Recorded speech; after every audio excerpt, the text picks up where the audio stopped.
Hello friends, എല്ലാവർക്കും നമസ്കാരം. മറ്റൊരു ടെക്നിക്കൽ വീഡിയോയിലേക്ക് എല്ലാവരെയും സ്വാഗതം ചെയ്യുന്നു. ഞാൻ ജെയിംസ് കുട്ടി തോമസ്, റിട്ടയേർഡ് ഇലക്ട്രിക്കൽ ഇൻസ്പെക്ടറാണ്. ഈ മാസം 19-ാം തീയതി റെഗുലേറ്ററി കമ്മീഷൻ നടത്തുവാൻ പോകുന്ന മറ്റൊരു പൊതു തെളിവെടുപ്പ് സംബന്ധിച്ചാണ് ഇന്നത്തെ വീഡിയോ. നമ്മൾ പത്രത്തിലൊക്കെ വായിച്ചതുപോലെ ഈ മാസം കഴിഞ്ഞാലുടൻ ഡിസംബർ 1 നമ്മുടെ താരിഫൊക്കെ കറണ്ട് ചാർജൊക്കെ റിവൈസ് ചെയ്യുമെന്നാണ് നമ്മൾ മനസ്സിലാക്കിയിരിക്കുന്നത്. ഈ കറണ്ട് ചാർജ് സംബന്ധിച്ച് നടന്ന ഹിയറിങ്ങിലൊക്കെ നമ്മൾ ജനങ്ങൾ ഇടിച്ചു കയറി. പക്ഷെ അത് മാത്രം പോരാ. റെഗുലേറ്ററി കമ്മീഷൻ നടത്തുന്ന ഒട്ടുമുക്കാൽ പൊതു തെളിവെടുപ്പുകളിലും പൊതുജനങ്ങളായ നമ്മൾ ഹാജരാകണം. അതേപോലെ വളരെ ഇമ്പോർട്ടൻ്റ് ആയിട്ടുള്ള ഒരു ഹിയറിംഗ് ആണിത്. ഇത് എത്രമാത്രം ഇമ്പോർട്ടൻ്റ് ആണെന്നുള്ളതാണ് ഞാനിവിടെ വിശദീകരിക്കുന്നത്. ഈ ഹിയറിംഗ് KSEB സബ്മിറ്റ് ചെയ്ത ഒരു പെറ്റീഷനുമായി ബന്ധപ്പെട്ടാണ്. അതിൻ്റെ OP നമ്പർ 65/23. ഇതിൻ്റെ സബ്ജക്റ്റ് അവരുടെ ക്യാപിറ്റൽ ഇൻവെസ്റ്റ്മെൻറ്റ് പ്ലാൻ സംബന്ധിച്ചുള്ളതാണ്. 22-23 മുതൽ 26-27 വരെയുള്ള അതിൻ്റെ ഡിസ്ട്രിബ്യൂഷൻ്റെ പാർട്ടുള്ളത് മാത്രമാണ് ഇപ്പോൾ ഈ ഹിയറിങ്ങിൽ എടുക്കുന്നത്. ഇതവർ പെറ്റീഷൻ ഫയൽ ചെയ്തിരിക്കുന്നത് 10/1/22 ഇതാണ് അവരുടെ ടോട്ടൽ ക്യാപിറ്റൽ ഇൻവെസ്റ്റ്മെൻറ്റ്. ഇതിൻ്റെ ഡീറ്റെയിൽഡ് പെറ്റീഷൻ റെഗുലേറ്ററി കമ്മീഷൻ്റെ വെബ്സൈറ്റിൽ നിന്ന് കിട്ടും. ഇത് ഞാൻ പറയുവാനുള്ള സൗകര്യത്തിന് അതിനെ സ്ലൈഡ് ഫോമിൽ ആക്കി വെച്ചിരിക്കുകയാണ്. ഇത് ടൈപ്പ് ചെയ്തൊന്നുമല്ല, അതിൽ നിന്നും സ്ക്രീൻഷോട്ട് എടുത്ത് പേസ്റ്റ് ചെയ്തിരിക്കുകയാണ്. സെയിം പെറ്റീഷൻ്റെ കുറച്ച് ഭാഗം ഞാനിവിടെ എടുത്ത് എക്സ്പ്ലെയിൻ ചെയ്യുന്നു. അപ്പോൾ ഇതാണ് ഡിസ്ട്രിബ്യൂഷൻ്റെ ടോട്ടൽ ക്യാപിറ്റൽ ഇൻവെസ്റ്റ്മെൻറ്റ് അവർ പ്രപ്പോസ് ചെയ്യുന്നത്. സെൻട്രൽ ഗവൺമെൻറ് ഒരു പ്രോജക്റ്റ് ഉണ്ട്, RDSS എന്ന് പറയുന്നത്. അത് നടപ്പാക്കുന്നതുമായി ബന്ധപ്പെട്ട ഈ ഹൈലൈറ്റ് ചെയ്തിരിക്കുന്ന ഭാഗം ഇത് മൂന്നും കൂടെ ആഡ് ചെയ്താൽ മൊത്തം വരുന്നത് 11,061.08 കോടി രൂപയാണ്. ഇത് ഗവൺമെൻറ് ഓഫ് ഇന്ത്യ പ്ലാൻ ചെയ്ത റിവാംപ്ഡ് ഡിസ്ട്രിബ്യൂഷൻ സെക്ടർ സ്കീം RDSS അതിനുവേണ്ടി പ്ലാൻ ചെയ്തിരിക്കുന്ന ഒന്നാണ്. അപ്പോൾ ഈ പറഞ്ഞ പോലെ അതിൻ്റെ മൊത്തം ചെലവ് ഇതാണ്. അപ്പോൾ ഇനി ആ RDSSനെ പറ്റി സെൻട്രൽ ഗവൺമെൻറ് എന്തു പറഞ്ഞോ അതിനെ കോപ്പി ചെയ്തുകൊണ്ട് തന്നെയാണ് ഈ പെറ്റീഷൻ പോകുന്നത്. അതിൻ്റെ ഇമ്പോർട്ടൻ്റ് ഭാഗങ്ങളെല്ലാം ഈ പെറ്റീഷനിൽ അവർ ഉൾക്കൊള്ളിച്ചിട്ടുണ്ട്. ഇത് ഇറക്കിയിരിക്കുന്ന 2021 ഈ ഡേറ്റിലാണ്. Ministry of power, government of India. ആ പദ്ധതിയുടെ പർപ്പസ് എന്താണെന്ന് വെച്ചാൽ ഒരു കൺസ്യൂമറിന് ക്വാളിറ്റിയുള്ള വൈദ്യുതി കൊടുക്കുക, റിലയബിൾ ആയിട്ടുള്ള വൈദ്യുതി കൊടുക്കുക, വിശ്വസിക്കാവുന്ന വൈദ്യുതി കൊടുക്കുക എന്ന് പറഞ്ഞാൽ കൃത്യമായിട്ട് വൈദ്യുതി കിട്ടണം. അതേപോലെ അതിൻ്റെ ഒരുപാട് പ്ലസ് പോയിൻറ്റ്സ് ഇവിടെ പറയുന്നുണ്ട്, അതൊക്കെ നിങ്ങൾ വായിക്കുക. പിന്നെ ഇതിൻ്റെ വേറൊരു പർപ്പസ് AT&C ലോസസ് കുറയ്ക്കുക, ACS - ARR റവന്യൂ ഗ്യാപ്പ് അത് കുറയ്ക്കുക. ഇതൊക്കെ ഞാൻ വിശദമായിട്ട് മറ്റ് വീഡിയോസിൽ പറഞ്ഞിട്ടുള്ള കാര്യമാണ്. പിന്നെ ഈ പദ്ധതിക്ക് നോഡൽ ഏജൻസിയായിട്ട് അപ്പോയിൻറ്റ് ചെയ്തിരിക്കുന്നത് പവർ ഫൈനാൻസ് കോർപ്പറേഷനെയാണ്. KSEB ഇത് സംബന്ധിച്ചൊരു പ്രപ്പോസൽ സെൻട്രൽ ഗവൺമെൻറ്റിന് കൊടുക്കണം അതിൻ്റെ അപ്രൂവലിന് വേണ്ടി. ഞാൻ പറഞ്ഞില്ല, ഇത് അന്ന് എഴുതിയ മാറ്ററാണ്. ശരിക്കും ഈ പെറ്റീഷൻ ഇത്രമാത്രം ഡിലേ വന്നത് വളരെ തെറ്റായൊരു കാര്യമാണ്. റെഗുലേറ്ററി കമ്മീഷൻ ഇത് എത്രയും ഫാസ്റ്റായിട്ട് എടുത്ത് ഹിയറിംഗ് നടത്തി നടപ്പാക്കത്തക്കവണ്ണമുള്ളൊരു പദ്ധതിയായിരുന്നു ഇത്. എന്തുകൊണ്ടാണിത് ഇത്രമാത്രം ഡിലേ വന്നതെന്നുള്ളത് അറിയില്ല. ഈ പദ്ധതിയിൽ പ്രധാനമായിട്ടും പാർട്ടി എയും പാർട്ടി ബിയും ഉണ്ട്. അപ്പോൾ പാർട്ടി എയിലെ മെയിനായിട്ടുള്ളൊരു ഐറ്റം മീറ്ററിംഗ് ആണ്. അവിടെയാണ് ഈ സ്മാർട്ട് മീറ്റർ സംബന്ധിച്ചുള്ള കാര്യങ്ങളൊക്കെ പറയുന്നത്. സ്മാർട്ട് മീറ്റർ പ്ലസ് അതിൻ്റെയുള്ള അസംബ്ലി കംപ്ലീറ്റ് ഓട്ടോമൈസേഷനുള്ള എല്ലാ അറേഞ്ച്മെൻറ്റ്സും കൂടെ ചേർന്നത് AMI എന്ന് പറയും, advanced metering infrastructure. March 2025 agricultural consumers ഒഴിച്ച് ബാക്കി എല്ലാവർക്കും smart meter with prepaid facility കൊടുക്കണമെന്ന് ഇതിനകത്ത് നിഷ്കർഷിച്ചിട്ടുണ്ട്. പിന്നെ ഈ പദ്ധതി നടപ്പാക്കുന്നത് ടോട്ടക്സ് മോഡലിൽ തന്നെ ആയിരിക്കണമെന്ന് സെൻട്രൽ ഗവൺമെൻറ് പറയുകയാണ്. അതായത് ക്യാപിറ്റൽ എക്സ്പെൻഡിച്ചറും ഓപ്പറേഷൻ എക്സ്പെൻഡിച്ചറും, അതായത് ആദ്യം ഇത് നടപ്പാക്കുന്നു, സ്ഥാപിക്കുന്നു, അത് കഴിഞ്ഞ് ഓപ്പറേഷൻ്റെ എക്സ്പെൻസ്, അത് രണ്ടും കൂടെ കമ്പൈൻഡ് ആയിട്ടുള്ള ഈ മെത്തേഡിൽ അത് ചെയ്യണം എന്ന് സെൻട്രൽ ഗവൺമെൻറ് സജസ്റ്റ് ചെയ്യുന്നുണ്ട്. അങ്ങനെ ചെയ്യുകയാണെങ്കിൽ, ഈ ടോട്ടക്സ് മാതൃകയിൽ ചെയ്യുകയാണെങ്കിൽ സെൻട്രൽ ഗവൺമെൻറ് ഇതിന് ഗ്രാൻഡ് നൽകുന്നുണ്ട്. കാരണം ഇത് വലിയൊരു ഫൈനാൻഷ്യൽ കമ്മിറ്റ്മെൻ്റ് ഉള്ള ഒരു കാര്യമാണത്. അപ്പോൾ നടപ്പാക്കേണ്ട രീതികളും എല്ലാം ഇവിടെ പറയുന്നുണ്ട്. ഞാൻ ഈ ഹൈലൈറ്റ് ചെയ്തിരിക്കുന്ന ഭാഗം നോക്കാം. ഇതിൻ്റെ ഫണ്ട് അല്ലെങ്കിൽ ഗ്രാൻഡ് നൽകണമെങ്കിൽ അത് ടോട്ടക്സ് മോഡലിൽ തന്നെ നടപ്പാക്കണം എന്ന് പറയുകയാണ്. ആ ടോട്ടക്സ് മോഡലിൽ ഇതിനെല്ലാം കൂടി ഒരു സിംഗിൾ ഏജൻസിയെ ഏൽപ്പിക്കണം, അങ്ങനെയൊക്കെ കാര്യങ്ങളിലൂടെ പറയുന്നുണ്ട്. അപ്പോൾ ഈ പറഞ്ഞു വരുന്നത് ടോട്ടക്സ് മോഡലിൽ നടപ്പാക്കിയെങ്കിൽ മാത്രമേ സെൻട്രൽ ഗവൺമെൻറ് പറയുന്ന അതിൻ്റെ ഗ്രാൻറ്റുകൾ നമുക്ക് കിട്ടുകയുള്ളൂ. എന്താണ് ഗ്രാൻറ്റ് എന്നൊക്കെ താഴോട്ട് പറയുന്നുണ്ട്. പിന്നെ ഇത് 31/3/2026 കംപ്ലീറ്റ് ചെയ്തിരിക്കണം. അങ്ങനെയാണെങ്കിൽ മാത്രമേ സെൻട്രൽ ഗവൺമെൻറ് ഗ്രാൻറ്റ് കിട്ടുകയുള്ളൂ എന്ന് വ്യക്തമായിട്ട് പറഞ്ഞിരിക്കുകയാണ്. പദ്ധതിയുടെ ഈ RDSSൻ്റെ മൊത്തം ചെലവാണിത്. അതിനകത്ത് ഗ്രാൻറ്റ് കൊടുക്കുന്നത് ഈ തുകയാണ്. പിന്നെ അതിൻ്റെ ഗ്രാൻറ്റ് ഏതൊക്കെ രീതിയിലാണ്, സ്മാർട്ട് മീറ്ററും അതിനോടനുബന്ധിച്ചുള്ള കാര്യങ്ങൾ അതെല്ലാം കൂടെ വരുമ്പോൾ അതിൽ 1 മീറ്ററിന് 900 രൂപ വെച്ച് കൊടുക്കും. ഇതാണ് ഗ്രാൻറ്റ്. പിന്നെ അത് കഴിഞ്ഞ് ഇതിൻ്റെ ബില്ലിംഗ് മൊഡ്യൂൾ സോഫ്റ്റ്വെയറും കാര്യങ്ങളൊക്കെ വരുന്നതിന് 100% ഗ്രാൻറ്റ് ഉണ്ട്. പിന്നെ ഡിസ്ട്രിബ്യൂഷൻ ഇൻഫ്രാസ്ട്രക്ചർ, SCADA ഇതെല്ലാം കൂടെ വരുന്നതിന് 60% ഗ്രാൻറ്റ് ഉണ്ട്. പിന്നെ പാർട്ട് ബി അത് ട്രെയിനിങ് സംബന്ധിച്ചുള്ളതാണ്, അതിന് 100% ഗ്രാൻറ്റ് ഉണ്ട്. പക്ഷേ ഒരു കാര്യമുണ്ട്, ഈ ഗ്രാൻറ്റൊക്കെ കിട്ടണമെങ്കിൽ ഒന്ന് ഇത് ടോട്ടക്സ് നടപ്പാക്കണം, പിന്നെ ഈ പീരീഡിൽ തീർത്തിരിക്കണം. പിന്നെ ഡിസംബർ 2023 മുൻപ് ഈ പദ്ധതി കംപ്ലീറ്റ് ചെയ്യുകയാണെങ്കിൽ ഈ പറഞ്ഞ 900 രൂപ കൂടാതെ ഒരു 450 രൂപയും കൂടി കിട്ടും. പിന്നെ ഈ ഗ്രാൻറ്റ് നൽകുന്നതിന് ഒരു വെറുതെ അങ്ങ് കൊടുക്കുകയല്ല, അവിടെ വ്യവസ്ഥ പറയുന്നുണ്ട്. Only after installation, commissioning and demonstration of at least 1 prepaid recharge in the area specified by the discom in the DPR approved by the monitoring committee. അപ്പോൾ അത് നടപ്പാക്കി 1 മാസത്തെ അതിൻ്റെ പ്രോസസ്സിങ്, പ്രീപെയ്ഡ് അതെല്ലാം പ്രോസസ്സ് ചെയ്ത് കാണിച്ചെങ്കിൽ മാത്രമേ അതിൻ്റെ ഗ്രാൻറ്റ് കൊടുക്കുകയുള്ളൂ എന്നും പറയുന്നു. പിന്നെ ടോട്ടക്സ് മോഡൽ നടപ്പാക്കുമ്പോഴേ ഗ്രാൻറ്റ് കിട്ടും. ആ ഗ്രാൻറ്റ് കഴിഞ്ഞുള്ള തുകയ്ക്ക് അവരതിൻ്റെ വഴികൾ കാണണം എന്നും ഇവിടെ പറയുന്നുണ്ട്. അതിൽ പറയുന്ന ഒരു ഇമ്പോർട്ടൻറ്റ് പോയിൻ്റ്, ഇത് പ്രീപെയ്ഡ് ആയതുകൊണ്ട് അത് തന്നെ ഒരു ഫൈനാൻസാണ് എന്ന് പറഞ്ഞാൽ സെൽഫ് ഫൈനാൻസിങ് പോലെ ഇത് വർക്ക് ചെയ്യും. ഇതിലെല്ലാം ടോട്ടക്സിൻ്റെ ആ മെച്ചങ്ങളാണ് സെൻട്രൽ ഗവൺമെൻറ് ഈ പേപ്പറിൽ പറഞ്ഞിരിക്കുന്നത്. അത് KSEB അവരുടെ പെറ്റീഷനിൽ റിപ്പീറ്റ് ചെയ്തിരിക്കുകയാണ്. പിന്നെ അതിൻ്റെ ലോൺ സംബന്ധിച്ചുള്ള കാര്യങ്ങൾ പറയുന്നത്, ഈ മീറ്ററിംഗ് വർക്ക് ഒഴികെ ബാക്കിയുള്ളതിന്, മീറ്ററിംഗ് വർക്ക് ടോട്ടക്സിലാണെങ്കിൽ ഫണ്ട് കൊടുക്കുമല്ലോ, ഗ്രാൻറ്റ് കൊടുക്കുമല്ലോ, ബാക്കിയുള്ള കാര്യങ്ങൾക്കെല്ലാം അതിൻ്റെ ഫൈനാൻസ് ഈ പറയുന്ന സ്ഥലങ്ങളിൽ നിന്ന് ബന്ധപ്പെട്ട ഡിസ്കോം അല്ലെങ്കിൽ സ്റ്റേറ്റ് എടുക്കണം. പിന്നെ നേരത്തെ പറഞ്ഞ കാര്യം ഇവിടെ റിപ്പീറ്റ് ചെയ്തിരിക്കുകയാണ്. 1 മാസം ഇത് റീഡിംഗ് എടുത്ത് കാണിച്ചെങ്കിൽ മാത്രമേ അതിൻ്റെ ഗ്രാൻറ്റ് അനുവദിക്കത്തുള്ളൂ. പിന്നെ അതിൻ്റെ ഡിസ്ട്രിബ്യൂഷൻ മേഖലയിലുള്ള ഗ്രാൻറ്റ് സംബന്ധിച്ച് താഴോട്ട് പറയുന്നുണ്ട്. അതിൻ്റെ പെർസെൻറ്റേജ് എല്ലാം ഇവിടെ എഴുതിയിട്ടുണ്ട്. പിന്നെ അതിൻ്റെ ആക്ഷൻ പ്ലാൻ കാര്യങ്ങൾ എഴുതിയിട്ടുണ്ട്. ഇങ്ങനെ വിശദമായിട്ട് കാര്യങ്ങൾ പോകുന്നുണ്ട്. ഇതൊന്നും ഞാൻ ഡീറ്റെയിൽ ആയിട്ട് പറയുന്നില്ല. ഈ പ്രോജക്റ്റിൻ്റെ ഒരു റെഫറൻസ് ഇയറായിട്ട് 19-20 KSEB എടുത്തിരിക്കുന്നത്. അതിൻ്റെ കാരണവും ഇവിടെ പറയുന്നുണ്ട്.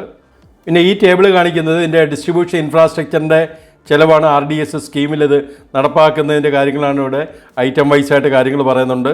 അതിൻ്റെ ടോട്ടൽ എമൗണ്ട് 2008.76 കോടി രൂപയാണ്.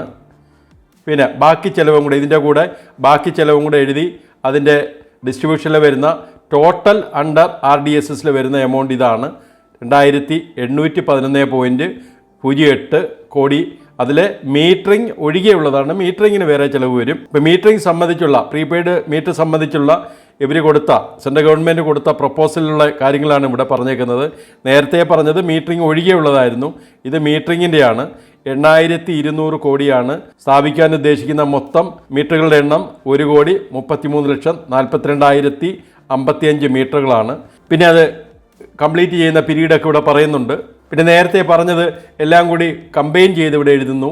അതായത് മൊത്തം എക്സ്പെൻസ് എത്രയും വരും, അതിൻ്റെ സ്പ്ലിറ്റപ്പും കാര്യങ്ങളുമൊക്കെ ഇവിടെ പറയുന്നുണ്ട്. അപ്പോൾ ഈ എമൗണ്ടാണ് നേരത്തെ കണ്ടത്. ഈ എമൗണ്ട് അതിൻ്റെ ഇയർ വൈസായിട്ട് എടുത്ത് സ്പ്ലിറ്റപ്പ് ഇവിടെ എഴുതിയിട്ടുണ്ട്. അപ്പോൾ ഈ തുക ഈ RDSS പദ്ധതിക്ക് വേണ്ടി നടപ്പാക്കുക, അതും കൂടി ഉദ്ദേശിച്ചാണ് ഈ ഹിയറിങ് ഉദ്ദേശിച്ചിരിക്കുന്നത്. അപ്പോൾ ഇവിടെ ഞാൻ പറയാൻ ഉദ്ദേശിക്കുന്ന ഒരു കാര്യം, ഈ പറഞ്ഞതെല്ലാം KSEB അന്ന് സബ്മിറ്റ് ചെയ്ത പെറ്റീഷനിൽ പറഞ്ഞിരിക്കുന്ന കാര്യങ്ങളാണ്. അത് ടോട്ടക്സ് മാതൃകയിൽ നടപ്പാക്കാനാണെന്നും ആ ടോട്ടക്സ് മാതൃകയിൽ അതിൻ്റെ പ്രപ്പോസലും കാര്യങ്ങളും എല്ലാം അതിൻ്റെ എക്സ്പെൻസും എല്ലാം ഇവർ പറഞ്ഞു. അതിൻ്റെ മീറ്ററുകളുടെ എണ്ണം വരെ നമ്മൾ കണ്ടു. ഇനി ഇതിനെ സംബന്ധിച്ച് ചില ഓർഡറുകൾ ഞാൻ നിങ്ങളെ കാണിക്കാം. 2021 ഇറക്കിയ ഒരു ബോർഡിൻ്റെ ഒരു ഓർഡറിൽ പറഞ്ഞിരിക്കുന്നത്, all feeders and distribution transmission shall also be covered under AMI Advanced Meter Infrastructure by March 25. ഇവർ പറഞ്ഞ ടാർഗറ്റ് അതാണല്ലോ. ആ ടാർഗറ്റിനകത്ത് ഈ മീറ്ററിൻ്റെ പണികളെല്ലാം തീർക്കുമെന്നും ഹോൾ പ്രോജക്റ്റിൻ്റെ വർക്ക് തീരേണ്ടത് 2026 മാർച്ച് 31 മുമ്പ് തീർക്കുകയും വേണം. അപ്പോൾ 21 ഒരു ഓർഡറിൽ അങ്ങനെ തന്നെ ചെയ്യണമെന്നാണ് പറഞ്ഞിരിക്കുന്നത്. ഇത് 2023 ഒരു ഓർഡറാണ്. അവിടെ പറഞ്ഞിരിക്കുന്ന ഇതിൻ്റെ ടെൻഡർ വിളിക്കാനായിട്ട് ഈ പറഞ്ഞ ടോട്ടക്സ് മാതൃകയിൽ ഈ പദ്ധതി നടപ്പാക്കാനായിട്ട് ടെൻഡർ വിളിക്കുന്ന കാര്യങ്ങളും അതിൻ്റെ ഡേറ്റും കാര്യങ്ങളും ഒക്കെയാണ് ഇവിടെ പറഞ്ഞിരിക്കുന്നത്. ടോട്ടക്സ് മോഡലിൽ ഫേസ് 1 37 ലക്ഷം മീറ്ററുകൾ സ്ഥാപിക്കാനായിട്ട് ടോട്ടക്സ് മോഡലിൽ അതിൻ്റെ ടെൻഡർ വിളിക്കുന്ന കാര്യങ്ങളാണ് ഈ ഓർഡറിൽ പറഞ്ഞിരിക്കുന്നത്. ഈ ഓർഡറും കഴിഞ്ഞിട്ട് റീസെൻ്റായിട്ട് നടന്ന മാറ്റം എന്താണെന്ന് വെച്ചാൽ ഇത് കണ്ടില്ലേ, 24/7/24 KSEB ഇറക്കിയ ഒരു ടെൻഡർ നോട്ടിഫിക്കേഷനാണിത്. ഇതിൽ പറഞ്ഞിരിക്കുന്ന RDSS സജസ്റ്റ് ചെയ്ത രീതിയിലല്ല അവർ നടപ്പാക്കുവാനായിട്ട് പോകുന്നത്. ഇതായിരുന്നു മൊത്തം ഇവരുടെ മീറ്ററുകളിലെ കൺസ്യൂമേഴ്സിൻ്റെ എണ്ണം. അതിൽ 3 ലക്ഷം മാത്രം മീറ്ററുകൾ എടുത്തിട്ട് അവർ ഫേസ് 1 ആയിട്ട് ഇത് കാപ്പെക്സ് മോഡലിൽ നടപ്പാക്കുവാനായിട്ട് തീരുമാനിച്ചു. ഇവിടെ കണ്ടില്ലേ, 1,33,42,094 മീറ്റർ ഇവർ ടോട്ടക്സിൽ നിന്നും അനുമതി വാങ്ങി. അതിലാദ്യം ഒരു ടെൻഡർ വിളിച്ചത് 37 ലക്ഷം മീറ്ററുകൾക്കാണ്.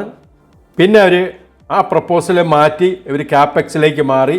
ഇപ്പോൾ ഈ പറഞ്ഞ 37 ലക്ഷം മാറിയിട്ട്, അല്ലെങ്കിൽ 1,33,00,000 മാറിയിട്ട് അവർ 3 ലക്ഷം മീറ്ററുകൾ മാത്രം സ്ഥാപിക്കാനായിട്ട് ടെൻഡർ വിളിച്ച് നിൽക്കുന്ന ഇതാണ് ലാസ്റ്റ് സ്റ്റേജ്.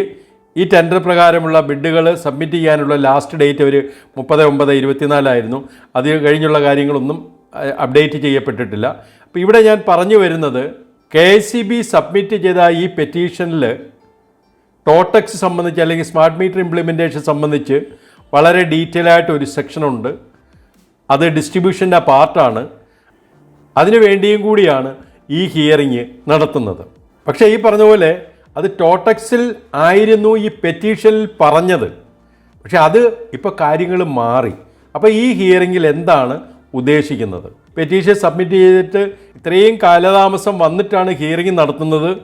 ഇതിൽ തൃശ്ശൂർ കോർപ്പറേഷൻ ഇതുപോലെ ടോട്ടക്സ് മാതൃകയിൽ അപ്രൂവലിന് വേണ്ടി സബ്മിറ്റ് ചെയ്തിട്ട് റെഗുലേറ്ററി കമ്മീഷൻ അത് നിഷ്കരണം തള്ളുകയാണ് ഉണ്ടായത്. സ്റ്റേറ്റ് ഗവൺമെൻറ്റിൻ്റെ തീരുമാനപ്രകാരമുള്ള കാപ്പെക്സ് മോഡലിൽ ഇത് നടപ്പാക്കണമെന്ന് തൃശ്ശൂർ കോർപ്പറേഷൻ ഇവർ കത്ത് കൊടുത്തു. നിയമങ്ങൾ പരിശോധിച്ചാൽ റെഗുലേറ്ററി കമ്മീഷൻ അങ്ങനെ ഒരു കത്ത് കൊടുക്കുവാൻ അധികാരമില്ല എന്നുള്ളതാണ്.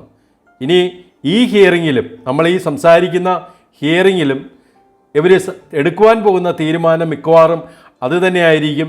അതല്ല എങ്കിൽ ഒരു രഹസ്യ അജണ്ട എന്ന വണ്ണം ഈ ടോട്ടക്സ് മാറി കാപ്പെക്സിലേക്ക് ചിലപ്പോൾ ഇതിനകത്ത് അവർ പുതിയൊരു പ്രപ്പോസൽ അല്ലെങ്കിൽ പുതിയൊരു പെറ്റീഷൻ്റെ ഒരു പാർട്ട് അവർ KSEBയിൽ നിന്നും വാങ്ങിക്കാണും. അത് നമുക്കറിയത്തില്ല. ഈ ഹിയറിങ്ങിന് മുമ്പ് പൊതുജനങ്ങൾക്ക് അങ്ങനെ ഒരു മാറ്റർ റിവൈസ്ഡ് പെറ്റീഷൻ ഉണ്ടെങ്കിൽ നമ്മൾ ആവശ്യപ്പെടേണ്ടതാണ്. എങ്ങനെയായാലും ഈ ടോട്ടക്സ് കാപ്പെക്സ് എന്ന് പറഞ്ഞ ഒരു കോൺഫ്ലിക്റ്റ് ഇവിടെ പ്രൊജക്റ്റ് ചെയ്യപ്പെടുകയാണ്. ശരിക്കും ടോട്ടക്സിൽ തന്നെയാണ് നടപ്പാക്കേണ്ടത്. അങ്ങനെ നടപ്പാക്കിയിരുന്നുവെങ്കിൽ സെൻട്രൽ ഗവൺമെൻറ്റിൻ്റെ ഈ ഗ്രാൻറ്റുകളൊക്കെ നമുക്ക് കിട്ടിയേനെ. ഇപ്പോൾ ഇവർ നടപ്പാക്കുന്നത് എങ്ങനെയാണ്? നിയമസഭയിൽ മറുപടി പറഞ്ഞത് KSEB-യുടെ തന്നെ ഫണ്ട് ഉപയോഗിച്ചിട്ടാണ് ഇവർ കാപ്പെക്സ് മോഡലിൽ നടപ്പാക്കുവാൻ പോകുന്നത്. അതും വെറും 3 ലക്ഷം മീറ്ററുകൾ മാത്രമാണ് ഫേസ് 1 വന്നിരിക്കുന്നത്. 2026 മാർച്ച് 31 മുൻപ് ഇത് മൊത്തം കംപ്ലീറ്റ് ചെയ്യണം. ഇന്ത്യ മൊത്തമായിട്ട് ഇത് കംപ്ലീറ്റ് ചെയ്യണമെന്ന് സെൻട്രൽ ഗവൺമെൻറ് ഡിക്ലെയർ ചെയ്തുകൊണ്ടാണ് ഈ പദ്ധതി നടപ്പാക്കിയിരിക്കുന്നത്. കേരളത്തിലെ KSEB ഇന്ന് വരെ ഈ വർക്ക് തുടങ്ങിയിട്ട് പോലുമില്ല. ആകെയുള്ളത് കൊച്ചിൻ പോർട്ട് ട്രസ്റ്റിന് 805 മീറ്റർ വെച്ചത് മാത്രമാണ്. അത് KSEB-യുടെ വർക്കുമല്ല. അപ്പോൾ ഇത്തരത്തിൽ ഈ ഹിയറിങ്ങിൻ്റെ ഇമ്പോർട്ടൻസ് എന്താണ്? ഇവർ കാപ്പെക്സിൽ നടപ്പാക്കുവാൻ പോകുന്ന ആ പദ്ധതിക്ക് റെഗുലേറ്ററി കമ്മീഷൻ അപ്രൂവൽ നൽകുമോ, അതോ നിങ്ങൾ ടോട്ടക്സിൽ തന്നിരിക്കുന്ന പെറ്റീഷൻ മാറ്റി അത് കാപ്പെക്സിലേക്ക് തരണമെന്ന് ആവശ്യപ്പെടുമോ? അപ്പോൾ അതിൻ്റെ അർത്ഥം എന്താണ്? വീണ്ടും ഇത് ഡിലേഡ് ആകുകയാണ്. സെൻട്രൽ ഗവൺമെൻറ് ഒരു പദ്ധതി നടപ്പാക്കി ഇതിൻ്റെ ഹിയറിംഗ് നടത്തുവാൻ തന്നെ ഇത്രമാത്രം കാലതാമസം വന്നു. അതല്ലെങ്കിൽ ഇത് സ്പീഡപ്പ് ചെയ്യാനുള്ള ഒരു താല്പര്യമുണ്ടായിരുന്നെങ്കിൽ ഈ ഹിയറിങ്ങിന് മുൻപ് തന്നെ KSEBയിൽ നിന്നും റെഗുലേറ്ററി കമ്മീഷൻ ഒരു റിവൈസ്ഡ് പെറ്റീഷൻ വാങ്ങണമായിരുന്നു. അതാണ് ഞാൻ പറഞ്ഞത്. ഇനി അത് നമ്മളറിയാതെ, പൊതുജനം അറിയാതെ സബ്മിറ്റ് ചെയ്തോ എന്ന് നമുക്കറിയില്ല. മൊത്തം കൺഫ്യൂസ്ഡാണ്. അപ്പം അതുകൊണ്ട് എൻ്റെ റിക്വസ്റ്റ്, ദയവ് ചെയ്ത് ഈ ഹിയറിങ്ങിൽ മാക്സിമം ആൾക്കാർ അറ്റൻഡ് ചെയ്യണം. ഈ സ്മാർട്ട് മീറ്റർ ഇംപ്ലിമെൻറ്റേഷൻ നമുക്ക് ആവശ്യമുള്ള ഒരു സംഗതിയാണ്. നമ്മുടെ രാജ്യം മൊത്തം സ്മാർട്ട് ഗ്രിഡായി മാറുകയാണ്. നമ്മുടെ പണ്ട് കാലത്ത് കമ്പ്യൂട്ടറൈസേഷൻ്റെ കാര്യം പറഞ്ഞതുപോലെ ഇത് വൈദ്യുതി മേഖലയിലുള്ള ഒരു കമ്പ്യൂട്ടറൈസേഷനാണ്. കേരളത്തിൽ ഇത് എങ്ങും എത്തിയിട്ടുമില്ല. റെഗുലേറ്ററി കമ്മീഷൻ ഇപ്പോൾ ഒരു ഹിയറിംഗ് നടത്തുന്നു, വീണ്ടും അത് എക്സ്റ്റെൻഡ് ചെയ്യുന്നു. ഇത് ഏത് കാലത്ത് നടക്കും? ഈ പറഞ്ഞ പോലെ 3 ലക്ഷത്തിന് മാത്രമായിട്ട് ടെൻഡർ ഡിക്ലെയർ ചെയ്തിട്ടുമുണ്ട്. അപ്പോൾ നമുക്ക് പൊതുജനങ്ങൾക്ക് കിട്ടുന്ന ഒരു ചാൻസാണിത്. ഈ സ്മാർട്ട് മീറ്റർ സംബന്ധിച്ച് നമ്മൾ പഠിക്കണം. നമ്മളെ ബാധിക്കുന്ന വിഷയമായതുകൊണ്ട് നമ്മൾ ഡീറ്റെയിൽ ആയിട്ട് പഠിക്കണം. പഠിച്ചിട്ട് ഈ 19-ന് മുൻപ് തന്നെ ഇത് മനസ്സിലാക്കിയിട്ട് റെഗുലേറ്ററി കമ്മീഷനിലെ ഈ പൊതു തെളിവെടുപ്പിൽ നമ്മൾ മാക്സിമം ആൾക്കാർ അറ്റൻഡ് ചെയ്യുക. നമുക്കറിയാവുന്ന പോലെ ഈ താരിഫ് സംബന്ധിച്ച് ഒരുപാട് രാഷ്ട്രീയ തലത്തിലുള്ള ആൾക്കാർ വരെ ഇതിൻ്റെ കാര്യങ്ങൾ ഏറ്റെടുത്ത് കഴിഞ്ഞു. അപ്പോൾ അവരും കൂടി കേൾക്കുവാനാണ് ഇത് പറയുന്നത്. സ്മാർട്ട് മീറ്റർ എന്ന് പറയുന്നത് വളരെ ഇമ്പോർട്ടൻ്റ് ആയിട്ടുള്ളൊരു കാര്യമാണ്. ടോട്ടക്സ് മോഡലിൽ സബ്മിറ്റ് ചെയ്ത ഒരു പെറ്റീഷൻ്റെ ഹിയറിംഗ് ആണ് ഇപ്പോൾ നടക്കുവാൻ പോകുന്നത്. ടോട്ടക്സ് മാതൃകയിൽ നടപ്പാക്കുവാൻ പറ്റില്ല എന്നും കാപ്പെക്സിലാണ് നടപ്പാക്കാൻ പോകുന്നതെന്നും സ്റ്റേറ്റ് ഗവൺമെൻറ് തീരുമാനിക്കുകയും അതിൻ്റെ ഫസ്റ്റ് ഫേസായിട്ടുള്ള ടെൻഡർ നടപടികൾ ഏകദേശം പൂർത്തീകരിച്ചുകൊണ്ടിരിക്കുകയുമാണ്. അപ്പോൾ വീണ്ടും ഇത് നീണ്ടു പോകില്ലേ എന്നുള്ളൊരു ആശങ്കയുണ്ട്. അതുകൊണ്ട് ഈ പറയുന്ന ഫേസ് 1 കാപ്പെക്സ് മാതൃകയിൽ ഈ വിളിച്ചിരിക്കുന്ന ടെൻഡർ നടപടികൾ ഒന്നുകിൽ അത് സ്പീഡപ്പ് ചെയ്യണം, അതല്ലെങ്കിൽ ഇത് മൊത്തമായിട്ട് സെൻട്രൽ ഗവൺമെൻറ് തീരുമാനിച്ചതുപോലെ ടോട്ടക്സ് മാതൃകയിലേക്ക് മാറ്റണം. ഇനി ഏതെങ്കിലും കാരണവശാൽ ഇത് ഫേസ് 1 ഇതുപോലെ കംപ്ലീറ്റ് ചെയ്യുകയാണെങ്കിൽ അടുത്ത ഫേസുകളെങ്കിലും ടോട്ടക്സിലേക്ക് മാറ്റണം. ഇതിനുവേണ്ടി നമ്മൾ പൊതുജനങ്ങൾ പ്രഷർ കൊടുക്കണം. കാരണം ഇത് സെൻട്രൽ ഗവൺമെൻറ് എയ്ഡോടുകൂടി ചെയ്യേണ്ടതാണ്. വലിയ ഫൈനാൻഷ്യൽ കമ്മിറ്റ്മെൻ്റ് ഉള്ള കാര്യവുമാണ്. അത് നാളെ നമുക്ക് പൊതുജനങ്ങളിൽ വന്ന് പതിക്കുകയും ചെയ്യും. ഈ വലിയ ഫൈനാൻഷ്യൽ കമ്മിറ്റ്മെൻറ്റ് ഉള്ളതുകൊണ്ട് സെൻട്രൽ ഗവൺമെൻറ് ഈ RDSS നടപ്പാക്കിയിട്ട് പറഞ്ഞത് ഇത് പൊതുജനങ്ങളെ, ഇത് കൺസ്യൂമേഴ്സിനെ ബാധിക്കരുത്. അതുകൊണ്ടാണ് ഞങ്ങൾ ടോട്ടക്സ് മാതൃക ആവശ്യപ്പെടുന്നത്. എന്നിട്ട് കേരളത്തിൽ എന്തുകൊണ്ട് ഇങ്ങനൊരു രീതിയിലേക്ക് അത് മാറി നമുക്ക് കൺസ്യൂമേഴ്സിന് ബാധ്യതയാകുന്നു? ഇത് നമ്മൾ ചോദിക്കണം. ഈ ഹിയറിങ്ങിൽ നമ്മൾ ചോദിക്കണം. നമ്മുടെ വിഷമങ്ങൾ നമ്മൾ അവിടെ അവതരിപ്പിക്കണം. അതുകൊണ്ട് മാക്സിമം ആൾക്കാർ ഇത് അറ്റൻഡ് ചെയ്യണമെന്ന് ഒരിക്കൽ കൂടി റിക്വസ്റ്റ് ചെയ്തുകൊണ്ട് ഞാൻ ഈ വീഡിയോ കൺക്ലൂഡ് ചെയ്യുകയാണ്. കൂടുതൽ ആൾക്കാർ ഈ സ്മാർട്ട് മീറ്ററിനെ പറ്റി അറിയട്ടെ. സ്മാർട്ട് മീറ്റർ സംബന്ധിച്ച് ധാരാളം വീഡിയോസ് ഞാൻ ഇതിനകം ചെയ്തിട്ടുണ്ട്. ഒരു ക്ലാസ് തന്നെ എൻ്റെ യൂട്യൂബ് ചാനലിൽ ലഭിക്കും. ആ ക്ലാസ്, അതിൻ്റെ ബാക്കി ക്ലാസ്സുകളും ബാക്കി വീഡിയോസും കണ്ടിന്യൂ ചെയ്യുന്നതാണ്. അപ്പോൾ കൂടുതൽ ആൾക്കാർ ഇതിനെപ്പറ്റി പഠിക്കുക. നമുക്ക് മറ്റൊരു ഇൻഫർമേഷനുമായി വീണ്ടും കാണാം. ക്ഷമയോടെ ഈ വീഡിയോ ശ്രദ്ധിച്ചതിന് നന്ദി പറയുന്നു. Thank you.